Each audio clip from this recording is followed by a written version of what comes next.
वैसे पहले कहावत थी कि पत्नी यमराज से भी अपने पति के प्राण ले आती है। इतना ही नहीं, ये भी कहा जाता है कि जब पत्नी अपने पे आ जाए तो पति को भगवान बना देती है। लेकिन आज के दौर में ये कहावत थोड़ी अलग हो चुकी है। पत्नी अगर वफा करने पे आए तो पति को भगवान बना देती है, लेकिन अगर वही पत्नी बेवफाई पर उतर आए तो उसी पति को लाश बनते देर नहीं लगती है, चाहे वो मेरठ का सौरभ हत्याकांड हो या फिर बिजनौर का नौशाद हत्याकांड। इसके अलावा भी कई ऐसे मामले सामने आए हैं जो कि देश में चर्चा का विषय बने हुए हैं। और अब ताजा मामला इंदौर के राजा रघुवंशी की हत्या का है, जहां एक बार फिर पत्नी सोनम ने बेवफाई की और इसका अंजाम उसके पति राजा रघुवंशी को अपनी जान देकर भुगतना पड़ा।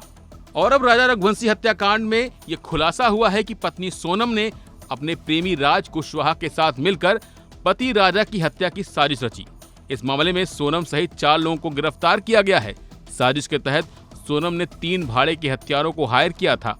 पूछताछ के दौरान सोनम रघुवंशी ने अपने पति राजा रघुवंशी की हत्या की साजिश में शामिल होने की बात कबूल कर ली है। सूत्रों के मुताबिक शिलांग पुलिस ने जब वारदात से जुड़े पुख्ता सबूत सोनम के सामने रखे तो वो फूट फूट कर रोने लगी। इसके बाद उसने जुर्म कबूल कर लिया।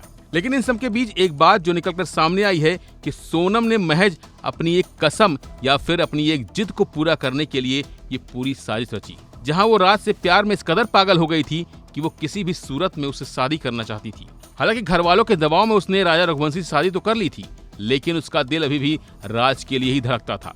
और यही वजह थी कि वो राज पर बार बार शादी के लिए दबाव डाल रही थी, क्योंकि सोनम की जिद थी कि वो राज के साथ ही घर बसाएगी और फिर दोनों कामाख्या देवी के दर्शन करने जाएंगे।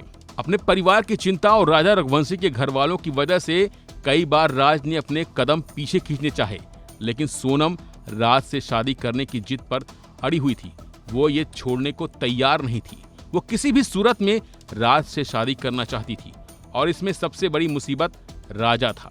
लिहाजा सोनम ने राज को ब्लैकमेल करना शुरू कर दिया और उस पर राजा को रास्ते से हटाने के लिए दबाव बनाने लगी, जिसके बाद इन्होंने मिलकर ये पूरी साजिश रची जिसमें राजा रघुवंशी की जान चली गई।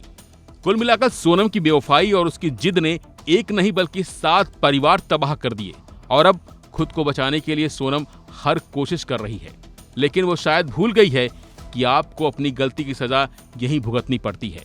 लिहाजा सोनम को कानून उसके किए के हिसाब से सजा जरूर देगा। फिलहाल के लिए बस इतना ही। बाकी अपडेट के लिए बने रहिए वन इंडिया हिंदी के साथ। Subscribe to One India and never miss an update. Download the One India app now.